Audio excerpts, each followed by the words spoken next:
ficha, só escrito em folhas. E se meu plano falha, se tentarem me parar, vou tirar forças de onde eu puder pro poder encarar. Fortaleci minha base e o meu alicerce, me manter de pé, ajoelhando e fazendo uma prece. Que eu nunca me apresse pra vitória, conquistar é bom, mas melhor ainda é me orgulhar da trajetória. Mergulhar de cabeça com quem corre do meu lado, quem tem... Fala, Renezão, boa noite, irmão, todo mundo aí, a Patrícia, a Kátia, sempre tá com a gente aí também. Essa galera boa aí, sempre tá com a gente, que tá na batalha, que tá na luta, né?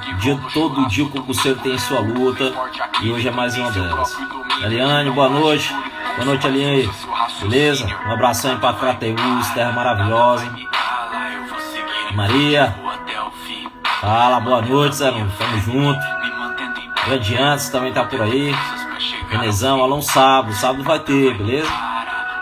Vou lá com sua presença, né, Renezão, cara que sempre tá com a gente. Um abração aí, meu irmão. Pessoal, vamos fazer o seguinte, vamos ficar, tá certo? Principalmente quando tiver essas provas de polícias penais, Brasil afora, vamos tentar aqui manter o nick, ver o que é que está sendo cobrado, o que é que está sendo discutido nessas provas de polícia penal, porque o que está acontecendo por aí fora vai acontecer aqui, com certeza, aqui na Polícia Penal do Estado do Ceará, com certeza, né? Grande Rebeca, um abração aí para Mossoró, Rio Grande do Norte também, terra boa, terra maravilhosa. E aconteceu a prova da Polícia Penal lá em Minas Gerais. Fala, concurseiro, beleza? Lá em Minas Gerais. E, cara, é o seguinte, não assustou, né? Quem estava acompanhando, por exemplo, a gente, ou até mesmo outras, né, mas acompanhou aquilo que deve realmente ser tratado em relação às disciplinas, beleza? Em relação às disciplinas, vamos ver se vai dar certo, né? É uma boa, viu, Gilberto? Vou colocar realmente algumas questões, é possível que a gente coloque, beleza? Mas é bom vocês estarem atentos àquilo que vem ocorrendo e àquilo que vem sendo cobrado a título de polícia penal Brasil afora, como tivemos aí recentemente a Polícia Penal lá de Minas Gerais. E esses concursos de polícias penais, Brasil afora, né, servem como parâmetros com certeza aqui para o estado do Ceará. Fala, Carbaginho, eu também te amo, meu irmão. Carbaginho, desenrolado policial penal aí, ó, tá com a gente, beleza? Beleza, irmão? Um abração, depois quarta-feira estamos aí no plantão, jogando junto, beleza? Então, pessoal, você tem que estar atento aí ao que está acontecendo no Brasil afora, e a Polícia Penal foi mais uma delas, né? Foi mais uma delas, uma dessas provas. E eu acho que tudo aquilo que a gente vinha falando, tá certo? Nos aulões ou até aqui nas lives, muita coisa, cara, foi cobrada.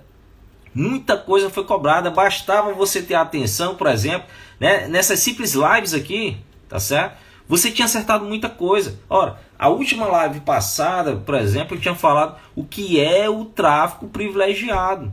Meu irmão, o que é o tráfico privilegiado? E eu coloquei essa questão, inclusive, para você dissertar lá nos aulões. Quem foi, viu? Boa noite, pegar a prova, show a aula ontem no São Gonçalo. Beleza, meu irmão? Um abraço aí para São Gonçalo. Foi lá muita gente, realmente arrebentou lá em São Gonçalo. Sucesso total. Se Deus quiser, a gente vai marcar um retorno aí, beleza, Arineudo? Um abração para todo mundo aí de São Gonçalo, que ontem tivemos lá um aulão espetacular, beleza? Fica aí nosso convite, vem para cá também, quando der, São Gonçalo é aí pertinho, ou então a gente vai começar, indo lá novamente em outros aulões, beleza? Tamo junto aí.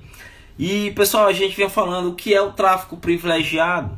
O tráfico privilegiado, coisinha simples. Caiu uma questãozinha dessa. Então a gente, nesses aulões, tá certo? Na resolução de questões, você tem que ser cirúrgico.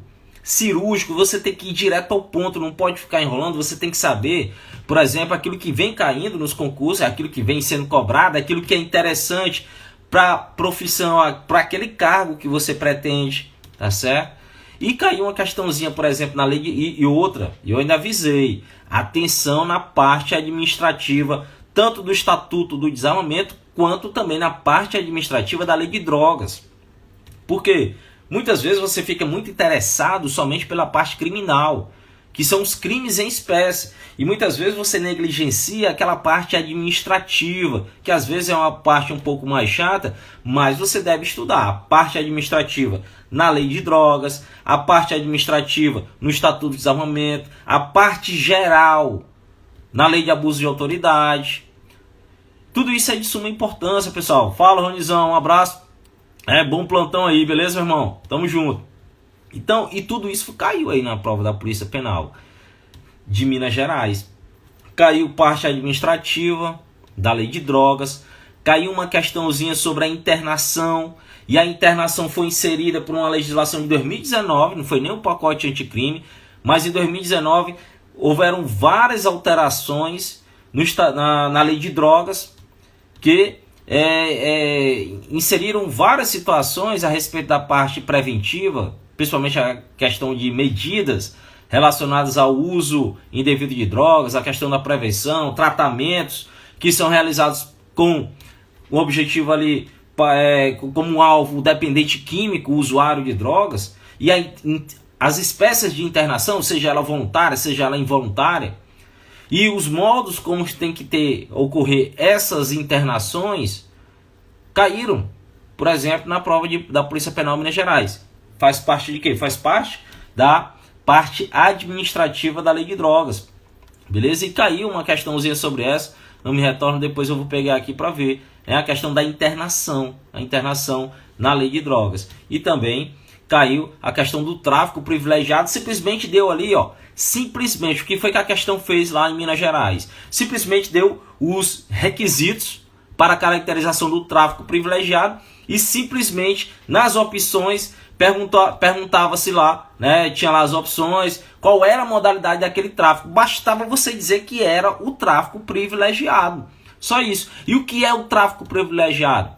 O tráfico privilegiado está previsto lá no artigo 33, parágrafo 4º da Lei de Drogas. É uma causa especial que diminui a pena e tem como requisitos que a pessoa seja primária, tenha bons antecedentes, não integre organização criminosa, não integre associação, não se dedique à atividade criminosa. E bastava você dizer, quando numa situação de tráfico, o agente é primário, tem bons antecedentes, não integra e nem se dedica à atividade criminosa, ele é o quê? Ele é o tráfico privilegiado. Só isso.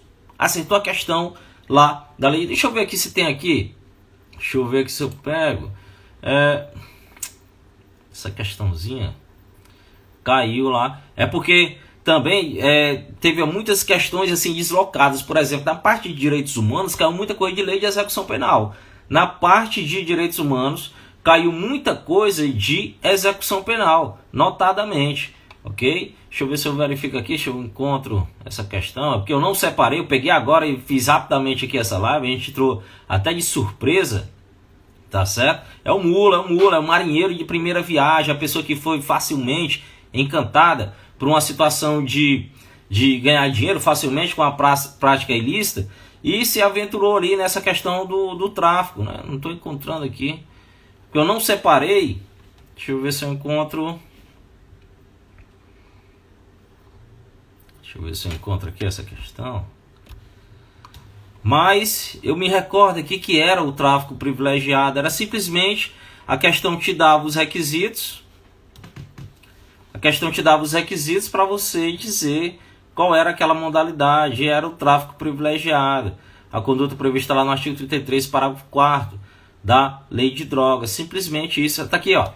Braz foi acusado, questão número 53, dizia assim, ó: Braz foi acusado de cometer um ilícito vinculado ao transporte de drogas, constatado na investigação como sendo eventual. Apesar disso, foi condenado como integrante de organização criminosa. No recurso, o órgão revisor, um tribunal, decidiu aplicar o caso à minorante prevista na lei especial regente ao tema, ou seja, a causa de diminuição de pena.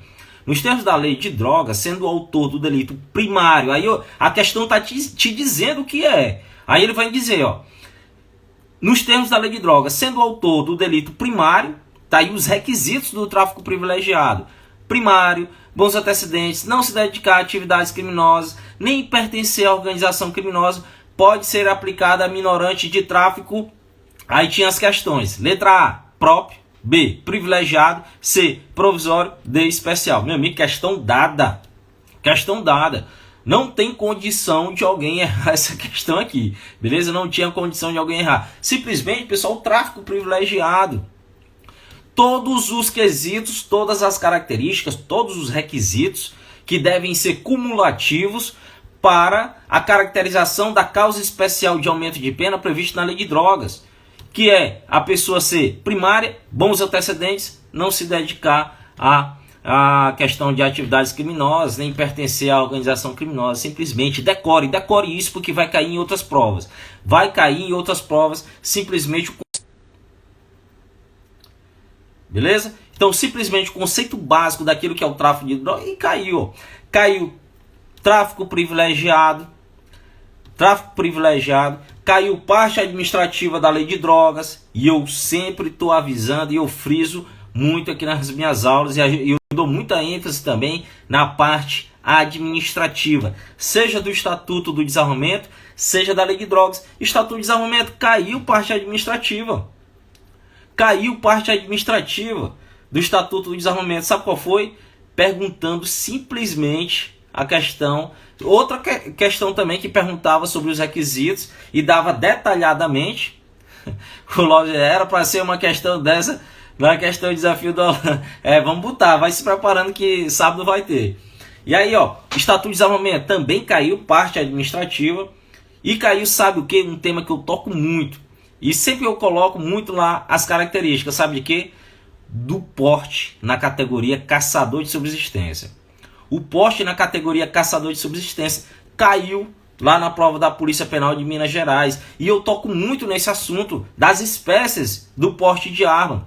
E simplesmente a questão dizia, tá aqui a questão, tô de frente dela, diz assim, Teco é fazendeiro e possui propriedades rurais. Meu amigo, se nos termos do Estatuto do Desarmamento falou em propriedade rural, você já liga as anteninhas. Ou pode ser a posse ampliada que foi prevista também por uma legislação de 2019, ou pode ser o poste na categoria caçador de subsistência, porque em ambas as situações são em áreas rurais. E aí, Teco é fazendeiro e possui propriedades rurais em diversas localidades, necessitando de amparar a sua família com tudo o que conseguir obter da natureza, ou seja, ele precisa matar, por exemplo, animais para sobreviver. Nos termos da lei do Estatuto de Desarmamento, aos residentes em áreas rurais maiores de 25 anos de idade, que comprovem depender do emprego de arma de fogo para prover a alimentação familiar, será concedido pela Polícia Federal o poste de fogo na categoria.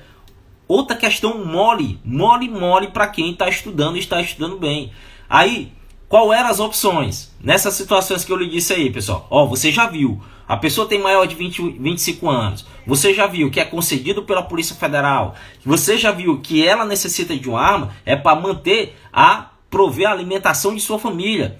Isso, aí a letra A dizia: esse poste é na categoria competidor. A B, atirador amador. A C, voluntário parcial. E a alternativa D, caçador para subsistência. Pessoal, não pode errar uma questão dessa. Esse é o poste na categoria caçador de subsistência. A pessoa precisa se manter da caça para o quê? Para sobreviver. Isso é que é a subsistência alimentar de sua família. O poste na categoria caçador de subsistência está previsto lá no artigo 6º, parágrafo 5º do Estatuto do Desarmamento e faz parte daquela chamada parte administrativa do Estatuto de Desarmamento. Não esquece, não negligencia a parte administrativa do Estatuto de Desarmamento, a parte administrativa da Lei de Drogas, beleza? Não se atém somente à parte criminal, estude a parte administrativa do Estatuto de Desarmamento, a parte administrativa da Lei de Drogas e também a parte geral da Lei de Abuso de Autoridade. Tudo isso caiu na Polícia Penal, tá certo, de Minas Gerais. Moleza mesmo. Mas na hora, às vezes, o cara pelo nervosismo e tal, acaba não acertando uma questão dessa. Mas eu repito, tudo tema que a gente bate direto aqui. Eu frequentemente dou dicas aqui faço questões sobre o poste na categoria caçador de subsistência, sobre o tráfico privilegiado e outras situações que caíram. A mais, deixa eu lembrar aqui, tortura. Caiu muita coisa sobre tortura caiu. Até porque o policial penal, o agente público, o policial, ele deve se ater a muitas questões realmente nessa questão de tortura, que é um crime cruel, um crime bárbaro e inclusive um crime equiparado a hediondo. Sabe qual foi a questãozinha que caiu sobre tortura? Questão da tortura omissiva. Pessoal, a tortura omissiva, Qual é a espécie de regime? É o regime inicial dela? É fechado? Não, pessoal. Para todas as modalidades de tortura, seja na tortura prova, seja na tortura discriminatória, seja na tortura castigo, todas as modalidades de tortura, o regime inicial é fechado. Mas quando se trata da tortura omissiva, que é aquela que a pessoa tinha um dever de evitar ou de apurar e nada fez, essa prática dessa modalidade, a tortura omissiva, não tem regime inicial fechado. E era essa a resposta que caiu também na Polícia Penal de Minas Gerais. Tema tortura. Outra questão que caiu sobre tortura e caiu na parte de direitos humanos, simplesmente dava uma situação, deixa eu ver se eu encontro ela aqui. Eu não encontro, porque está meio desajustado aqui as questões. Mas veio na parte de direitos humanos. Está aqui. Olha só. Deixa eu ver. Não é essa. Deixa eu procurar. Mas caiu muita coisa sobre tortura. Muita coisa caiu sobre tortura. E basicamente, uma delas versava sobre... Pessoal, tem alguma hipótese que a pessoa no Brasil ela pode sofrer a tortura? Existe alguma hipótese que a pessoa no Brasil pode sofrer algum tipo de tortura? Pessoal, nenhuma hipótese. Nenhuma hipótese. Pode estar em estado de guerra, pode estar em estado de instabilidade política, intervenção, qualquer situação. Não há previsão de legitimidade para a prática de tortura em nenhuma situação. E a questão simplesmente pedia isso. A questão simplesmente pedia isso. Tortura, nenhuma hipótese. Aí as questões diziam lá, pode ser que seja empregada em situações de guerra, em situações de instabilidades políticas. Em nenhuma hipótese. Isso é uma vedação do artigo 5º, inciso 3 da própria Constituição Federal. Ninguém será submetido à prática da tortura. Ninguém. Pode ser preso, pode ser um preso de guerra, pode ser qualquer pessoa. O princípio da dignidade da pessoa humana, tudo que refere-se a direitos humanos protege as pessoas humanas da prática da tortura. O cenário da bomba relógio não se aplica aqui no Brasil, né? A teoria do cenário da bomba relógio, onde permite, em algumas situações específicas, que a pessoa, o Estado, ele possa ser legitimado, por exemplo, a torturar alguém em prol de salvar outras vidas. Aqui no Brasil não se aplica essa questão do cenário da bomba relógio, que pode ser aplicada em outros países, por exemplo. Mas aqui no Brasil, em nenhuma hipótese. Inclusive, os tratados e convenções internacionais que versam sobre tortura dizem também, reforço, em nenhuma hipótese pode estar em estado de guerra, estado de calamidade pública, qualquer situação. Não há exceções para a prática da tortura, não há. Simplesmente ela é vedada por total. Inclusive, os direitos fundamentais, se pode dizer que eles são relativos. Mas em relação à tortura, a tortura não pode ser relativizada. Trata-se de um direito fundamental absoluto. Absoluto por quê? Porque não pode ser relativizado. E caiu isso também na prova, tá certo? Caiu isso também. Outra questãozinha versava sobre a pena nos crimes de tortura. Em regra, 2 a 8 anos, penazinha de reclusão. Outra questãozinha que eu bato muito aqui, ó. As causas de aumento de pena na lei de tortura. E você deve estudar todas as causas de aumento de pena, seja na lei de tortura, seja no Estatuto de Desarmamento, seja na lei de drogas. Dê uma atenção em todas as causas de aumento de pena que existem nas leis.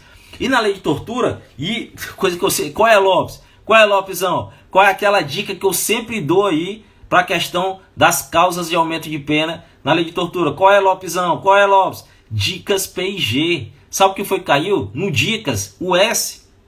Quando você comete um crime de tortura mediante sequestro, que é o S aí do Dicas, caiu. E era simplesmente você marcar essa questão, causa de aumento de pena aqui na lei de tortura. O D, quando você comete um crime de tortura contra deficiente. O I, contra idoso. O C, contra criança. O A, adolescente. E lembre-se, contra criança e adolescente, aumenta-se em praticamente todos os crimes. O S, se trata de tortura mediante sequestro. O P é de público, de agente público, quando o agente público comete o ato de tortura. E o G é quando a tortura é cometida contra a gestante. Simplesmente caiu essa questão. E quando a tortura é cometida mediante sequestro, aumenta a pena. Aumenta a pena. Hoje tá boa, né? Aqui é o 4G, viu? É o 4G. Eu tô no 4G, viu, Edberto? Então, pessoal, para você ver, até agora eu fui falando de temas aqui, eu tenho certeza, você que nos acompanha, você que frequenta aí os aulões, você que responde as questões que a gente coloca, cara, no alvo, meu irmão, no alvo. São todos os temas que a gente vem falando cotidianamente aqui, diretamente, beleza? Todas as causas de aumento de pena. Outra questão, a questão dos reflexos, dos efeitos da condenação no crime de tortura. E lembre-se, só tem 2 efeitos automáticos nas legislações especiais de perda do cargo. É na lei de tortura e na lei de organização criminosa. E aí, um dos efeitos da condenação na lei de tortura é a perda do cargo, emprego ou função, e o outro é a interdição para o exercício, pelo dobro do prazo da pena aplicada. Ou seja, se o sujeito foi condenado por um crime de tortura por 8 anos, ele fica interditado o exercício dele por quanto? Por 16. Esse é um dos efeitos da condenação nos crimes de tortura. E outro efeito é a perda do cargo. E aí sabe o que foi que a questão cobrou? Dizendo que era metade. E essa que era a alternativa errada. Metade não, é o dobro do prazo da pena aplicada, tá certo? Simplesmente era essa. E são situações que a gente, pessoal, a gente bate direto essas situações. Deixa eu ver, outra situação que caiu, tortura eu já disse, e caiu muita coisa sobre tortura, viu? Muita coisa realmente de tortura. Apesar de ser uma lei pequena, tem 2 artigos só, a lei de tortura. Dê muita ênfase aí na prática, nos estudos relativos à tortura, porque cai muito. Concurso policial, meu amigo, cai muito, tá certo? A prática da tortura. Outra questão que caiu sobre a tortura foi a questão eu sempre digo quando a gente está estudando a lei de tortura, coloque do lado aí do artigo 2º a hipótese da extraterritorialidade incondicionada na lei de tortura. Extraterritorialidade incondicionada na lei de tortura, hipótese em que o sujeito será processado e julgado no Brasil, ainda que o crime tenha sido cometido em outro país. Quando é que isso acontece? Quando a vítima é brasileira ou quando o agente que comete a tortura se encontra em local sob jurisdição brasileira. E era simplesmente essa a questão que caiu também na lei de tortura, tá certo? Era simplesmente isso. Diz assim, ó, Carlos, eu vou ler aqui a questão. Carlos, brasileiro, está preso nos Estados Unidos pela prática de um crime em solo americano. Por ser negro, é submetido a grave sofrimento mental, mas não a sofrimento físico imposto por funcionários da penitenciária americana na qual se enquadra custodiado. Lembrando, a tortura ela se caracteriza pelo sofrimento mental ou físico. Sofrimento mental ou físico. Aí continua a questão. Imposto por funcionários da penitenciária americana. Olha só, lá nos Estados Unidos. Na qual se encontra custodiado. E ele é brasileiro, Carlos. Nesse contexto, é correto afirmar que o comportamento praticado pelos funcionários da penitenciária lá nos Estados Unidos, pela lei brasileira, configura crime de, a letra A dizia, tortura, que não poderá ser julgado no Brasil. É tortura, mas não pode ser julgado no Brasil. Pode, porque, como eu acabei de dizer, coloque do lado aí do seu material, do artigo 2º da lei de tortura, hipótese de extraterritorialidade incondicionada. Coloca aí do lado, porque foi essa questão que caiu. E a resposta correta era a letra B, que eu vou ler agora. Aí outra hipótese aqui da letra B, tortura, que poderá ser julgado no Brasil. Essa é a resposta correta. Tortura que poderá ser julgada no Brasil. Lopes, tudo que a gente já vem falando aqui nas aulas, cara. Tudo. Então, meu irmão, atenção, pessoal. Atenção. Você tiver atenção, cara, essa prova aqui tava show de bola para quem estudou, para quem tinha um conhecimentozinho básico, tá certo? Tava show de bola, muito show. Beleza? E essa aqui era uma situação de extraterritorialidade incondicionada, tá certo? Extraterritorialidade incondicionada. Então, caiu muita coisa da lei de tortura, muita coisa mesmo da lei de tortura. Deixa eu ver outra coisa que caiu, lei de abuso de autoridade, caiu a parte administrativa, simplesmente o sujeito ativo. Isso você não pode esquecer quem é o sujeito ativo na lei de tortura e quem é o agente público para fins da lei de tortura. Simplesmente essas definições você vai encontrar lá logo no início, na parte inicial, no artigo 1º e também no artigo 2º. O sujeito ativo do crime de tortura, eu vou ler aqui o artigo 2º. É sujeito ativo do crime de abuso de autoridade, qualquer agente público, servidor ou não, da administração direta, indireta, fundacional de qualquer dos poderes. Tarará, tererê. E aí, lembrando, ele traz um rol, lembre-se que esse rol é meramente exemplificativo. Aí diz, quem é o agente público? Parágrafo único. Reputa-se agente público para os efeitos desta lei todo aquele que exerce, ainda que transitoriamente ou sem remuneração, por eleição, nomeação, designação, contratação, qualquer outra forma de investidura ou vínculo, mandato, cargo, emprego ou função em órgão de entidade abrangidos pela lei de tortura. Pessoal, a lei de tortura ela traz um conceito bem amplo. Não é um conceito restrito daquele que é o agente público. É um conceito bem amplo, inclusive até maior do que o Código Penal. É um conceito amplo. Todos aqueles que exercem algum tipo de função pública, ainda que não recebam dinheiro para aquilo, a exemplo do mesário, a exemplo do jurado, que estão ali, não é de forma permanente, mas sim de forma transitória, ele é um agente público quando exerce a função de mesário. Então, simplesmente caiu o sujeito ativo na lei de abuso de autoridade.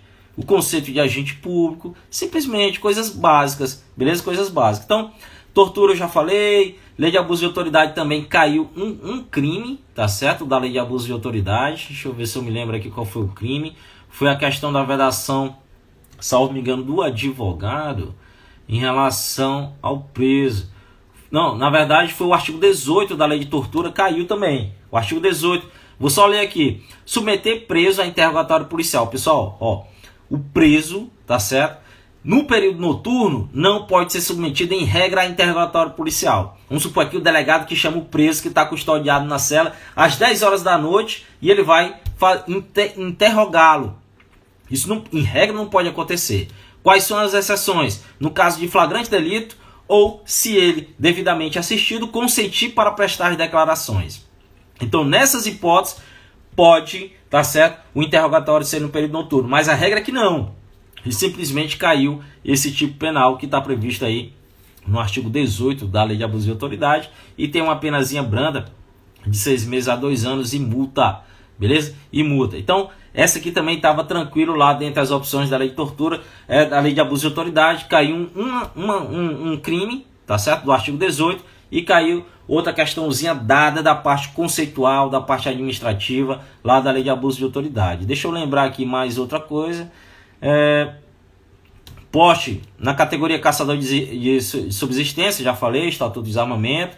Outra situação que caiu no poste, deixa eu ver se eu encontro aqui essa questão, falava sobre o poste, tá certo? Uma conduta equiparada lá no poste ilegal de arma de fogo, que era prevista lá no artigo 16 do estatuto do desarmamento. Simplesmente era uma situação, tá certo? Daquela pessoa que tinha, e no caso falava de um policial penal que tinha uma arma e ele modificou as características da arma de fogo. Ele suprimiu a numeração da arma de fogo. Pessoal, nesse caso, independentemente qual seja a arma, vamos supor que ele está com uma arma de uso permitido e ele raspe a arma ou ele modifica as características daquela arma. Embora seja uma arma de uso permitido, ele acaba respondendo por uma pena do porte ilegal de arma de uso restrito, que é aquela do 16. Por isso que são chamadas condutas equiparadas. E as condutas equiparadas do artigo 16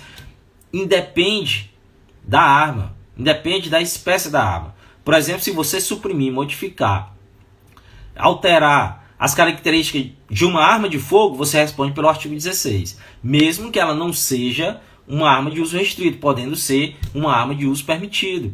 E caiu simplesmente essa situação, dizia lá um sujeito, deixa eu ver se eu encontro aqui,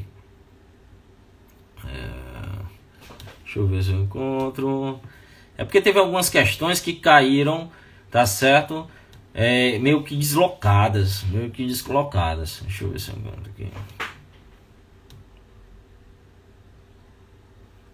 tá aqui ó, José Carlos, diz assim a questão, olha só, Olha só o que diz a questão. José Carlos, policial penal da ativa, possui uma arma de uso permitido. Olha só o que a questão vai dizendo. Alegando que a referida arma é imprescindível para sua proteção pessoal, bem como de sua própria família. Acontece que José suprimiu. Aí, ó, você está fazendo a questão, você que se liga, você que é estudante, você já tem que circular os termos que te levam a acertar a questão. Por exemplo, nessa questão, se eu estou fazendo uma questão dessa, eu já circulo lá. Ó. Qual foi a conduta de José? Suprimir a numeração. Então você já marca lá. Suprimir a numeração da arma e realizou modificações nesta. Então ele suprimiu e modificou as características da arma de fogo, né? Com o propósito de maximizar o seu potencial lesivo, tornando-a ainda mais letal. Enquanto transitava na Avenida Borges, de Jandira, foi abordado por policiais militares que identificaram um volume na sua cintura, tendo as autoridades constatado no local que o agente não tem o respectivo poste, que a arma de fogo estava com a numeração suprimida e com as aludidas modificações. Dessa forma, segundo o Estatuto de Desarmamento, José Carlos deverá responder pelo crime. Aí vinha dizendo qual era a situação que José deveria responder. Lembre-se, José, ele suprimiu a arma, as características da arma de fogo, por exemplo, a numeração. Toda arma tem sua numeração. E ele escondeu a numeração daquela arma. E no caso concreto aqui também, ele modificou as características da arma de fogo de modo a tornar mais lesiva a potencialidade que sairia, por exemplo, aquele tiro até chegar ao seu alvo, torná-la mais mortal, mais letal. E aí, hipótese A. Conduta equiparada à posse irregular de arma de fogo de uso permitido. É uma conduta equiparada, mas não é a posse irregular de arma de fogo de uso permitido, é de uso restrito. B. Letra C. Conduta equiparada à posse ou porte de arma de fogo de uso restrito. Essa era a alternativa correta. Nessa prova que eu estou aqui era a letra C. Então, não esqueça. O cara suprimiu. O cara modificou as características básicas de uma arma de fogo. Não pode fazer isso, porque ele incorre em crime de porte ilegal de arma de fogo. Mesmo que ele tenha um porte. Mesmo que ele tenha autorização para ter o porte. Mas naquela situação, configura um crime de porte ilegal de arma de fogo, e apesar da arma ser de uso permitido, ele responde como se for na pena de uma arma de fogo de uso restrito. E essa questãozinha caiu também lá na Polícia Penal de Minas Gerais. Então foi muita coisa que caiu, eu já falei muita coisa aqui, lei de tortura, questão da lei de drogas, direitos humanos, pessoal, LEP, caiu muita coisa também na parte de direitos humanos. Eu falei, as legislações foram um pouco meio que deslocadas, mas na parte de direitos humanos caiu muita coisa, sabe o quê? Sobre conselhos, sobre, na verdade, órgãos da execução penal. Órgãos da execução penal. Pessoal, e a gente vinha falando muito sobre isso também. Existem os órgãos que acompanham a pena, que acompanham a execução da pena. Existem órgãos que fiscalizam a execução da pena. E simplesmente vinha falando lá, tá certo? Questões que dizia o órgão, no caso, um conselho, e os conselhos, seja ele o Conselho Nacional, seja ele o Conselho Penitenciário, seja o Conselho da Comunidade, então, todos são órgãos fiscalizadores. Os órgãos da execução penal, dentre eles o Ministério Público também. Quais são os órgãos da execução penal? Os conselhos. Aí nós temos o Conselho Nacional, o Conselho Penitenciário, que é um órgão estadual, o Conselho da Comunidade, que é também no âmbito estadual. Nós temos também o patronato, como diz a Eliane, nós temos o Ministério Público, o juiz da execução, a Defensoria Pública, os departamentos penitenciários, todos são órgãos da execução penal. Esse Conselho Penitenciário não, já existiu o Conselho Penitenciário, viu? Cara, é um órgão estadual. O Conselho em âmbito nacional é o Conselho Nacional de Política Criminal e Penitenciária, conhecido como CNPCP. E caiu na verdade, na parte de direitos humanos, caiu 3 questões sobre órgãos da execução penal e sobre conselhos na verdade, tá certo? Uma, deixa eu ver se eu encontro aqui, porque as questões estão meio...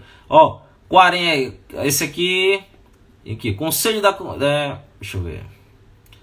À luz da Lei 7.210, o Conselho Penitenciário será integrado por membros nomeados pelo... Lembre-se, quando se falar de Conselho Penitenciário, quem nomeia os seus integrantes é o governador do Estado, tá certo? O governador do Estado, e a questão simplesmente caiu assim. e é o governador do estado. E aí quem integra esses conselhos são professores, profissionais da área do direito penal, processual, penitenciário, ciências correlatas e também integrado por representantes da comunidade.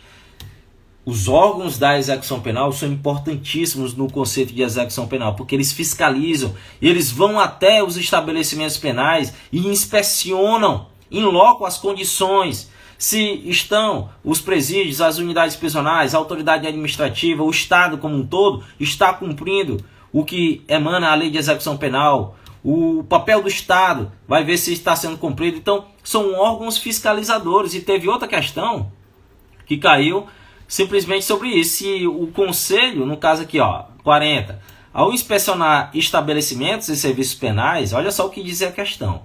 Ao inspecionar estabelecimentos e serviços penais, o Conselho Penitenciário, duas questões sobre o Conselho Penitenciário. De acordo com a Lei 7.210, atua como órgão. Olha, eu acabei de dizer, quando você inspeciona, você fiscaliza. Aí, letra A, julgador da sentença penal, o Conselho, e outra, o simples nome Conselho, você já sabe que aquele ali não julga, o Conselho não é para julgar. E aí, letra A dizia, julgador da sentença penal, não. B, fiscalizador da execução da pena.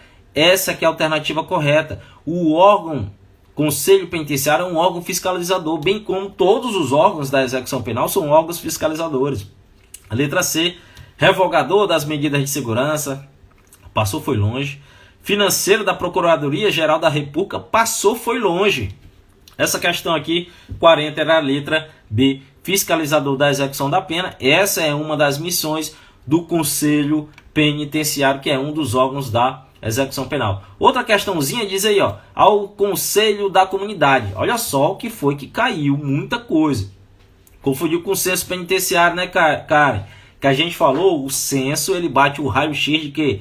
Da educação. E naquela questão das bibliotecas, quem é que faz a apuração? É o censo penitenciário, como você está dizendo aí, né? É diferente o censo penitenciário, previsto no artigo 21A da Lei de Execução Penal, do Conselho Penitenciário, que é um órgão colegiado e é um órgão da execução penal. São situações diferentes, né? Mas pode confundir realmente.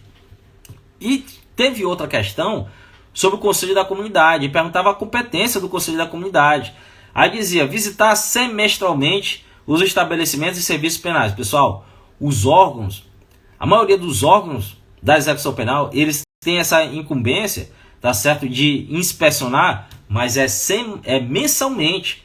Por exemplo, o juiz da execução penal, ele mensalmente ele deve ir aos estabelecimentos penais e fazer a sua fiscalização, bem como o Ministério Público, a Defensoria Pública, o Conselho da Comunidade também tem essa incumbência, mas é mensal. Mensalmente esses órgãos devem ir aos estabelecimentos e fazer as suas diligências que devem ser feitas.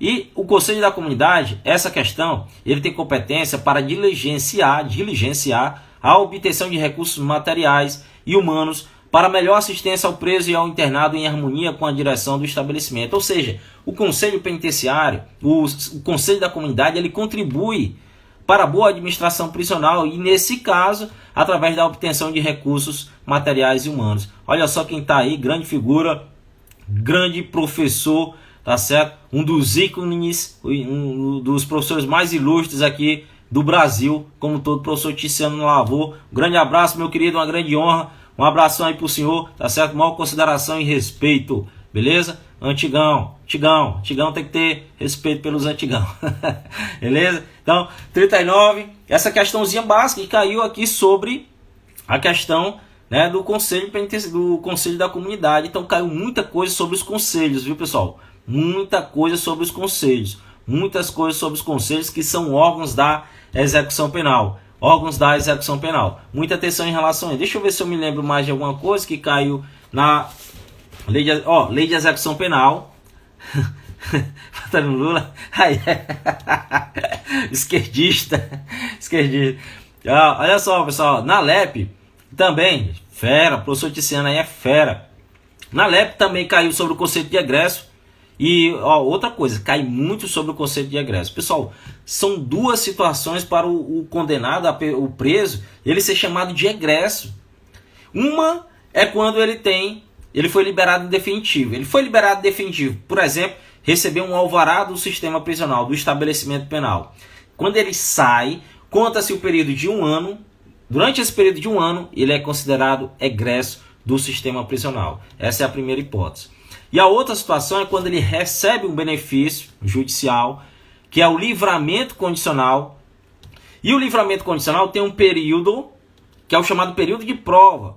É um período que ele será observado e ele deverá provar que ele está apto ao convívio social. E durante o período de prova, que não tem tempo, tá certo? Durante todo o período de prova, ele é considerado egresso do sistema prisional. E simplesmente caiu uma questãozinha do conceito de egresso que está previsto lá no artigo 26 da Lei de Execução Penal. O conceito básico de egresso. O conceito básico de egresso cai muito, certo? Faz logo aí as suas anotações, coloca aí na frente do seu computador o conceito de egresso. O conceito de egresso que está previsto lá no artigo 26 da Lei de Execução Penal. Cuidado, aquela pessoa que sai, que tem uma chamada saída temporária, que é uma hipótese prevista, por exemplo, para o preso que está no regime semiaberto, ali, mesmo ele saindo do sistema prisional, mas aquela liberação não é definitiva, é uma liberação provisória.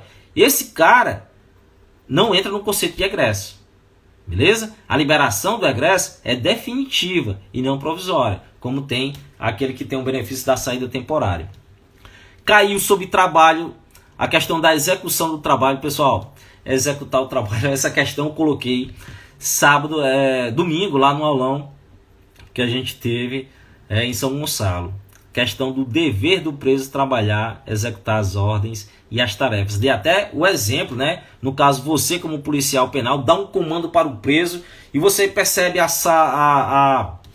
por exemplo, a cela suja e você dá um comando: interno, desça aí da sua cama, pegue essa vassoura e limpe. Eu quero a cela limpa. E quando o policial penal dá um comando das tarefas, das ordens, deve ser executada. Por quê? Porque o trabalho é um dever do preso. O trabalho, as tarefas, a execução das tarefas, tá certo? E as atividades. O trabalho, a execução das tarefas devem ser cumpridas porque se trata de um dever, e se é um dever é uma obrigação. Dever é uma obrigação. Beleza? Então, caiu também uma questão sobre esse dever, e lembre-se que é um dever do preso, a questão do trabalho, a execução das tarefas e das atividades. Tudo isso, pessoal, a gente bate diretamente, caiu, tá tudo lá na prova da Polícia Penal de Minas Gerais. Tudo. E vai cair aqui também, beleza? Outra coisa que caiu, e lembre-se também, em relação ao trabalho, o trabalho é um dever, é uma obrigação para o preso, mas também é um direito, tá certo?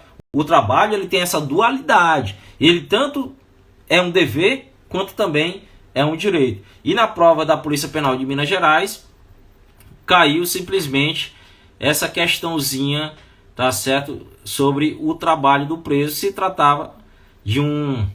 Olha só, tá aqui ó, GH, essa é a questão. GH está encarcerado em presídio que possui diversas opções de trabalho como forma de resgatar parte da pena.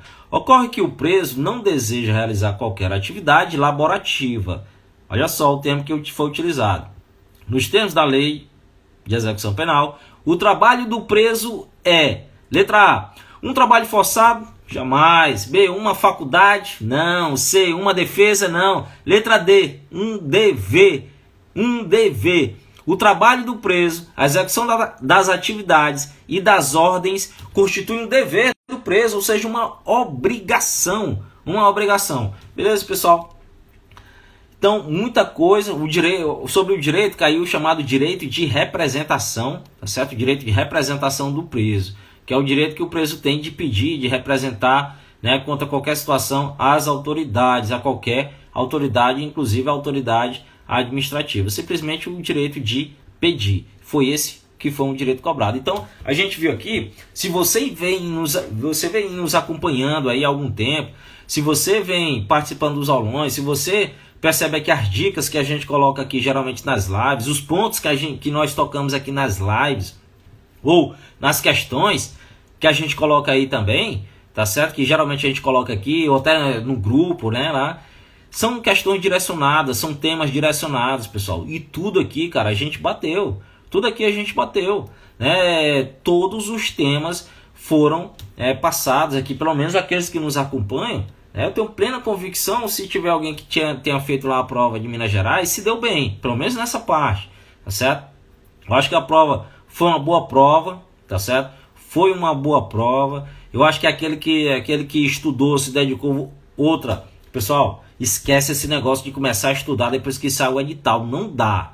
Esquece esse negócio de começar a estudar depois do edital, não dá, beleza? Pega esse conselho, porque não tem tempo, arruma tempo.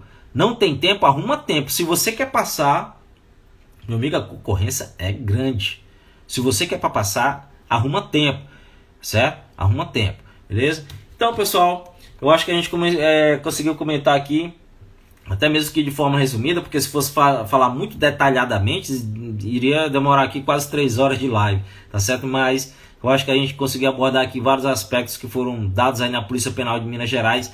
Muita atenção, porque eu sempre disse, a Polícia Penal de Minas Gerais, Polícia Penal do Distrito Federal, tenham esses editais como parâmetros, tá certo? Para a Polícia Penal aqui do estado do Ceará. Vejam essas questões que estão sendo cobradas em todas as polícias penais, em todo concurso de Polícia Penal que tiver daqui para frente, você tem, tá certo? Que estudar, pega lá o edital, verifica se deu certo, verifica se você teve dificuldade ou não, porque são parâmetros para a sua próxima prova.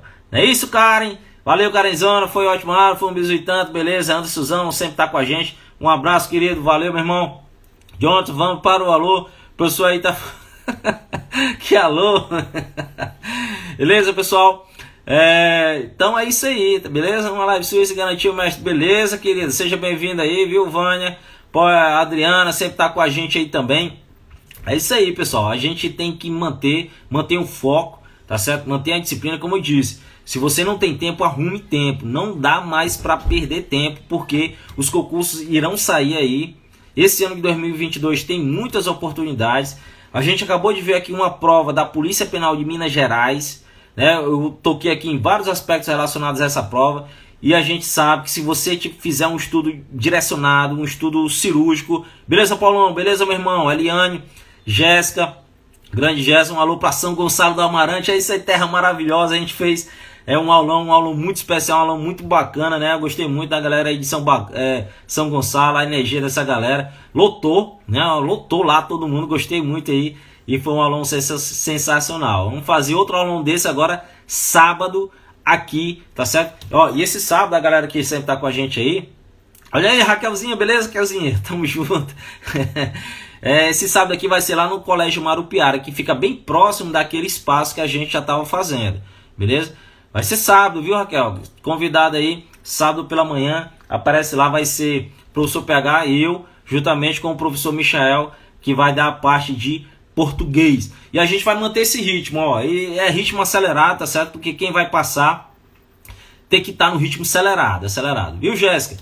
Eu coloquei, vai ser no bairro Demócrito Rocha, Colégio Marupiara, mas eu coloquei aí, beleza? Vai ser no Maru, conhecido, não, Jéssica, é aqui em Fortaleza.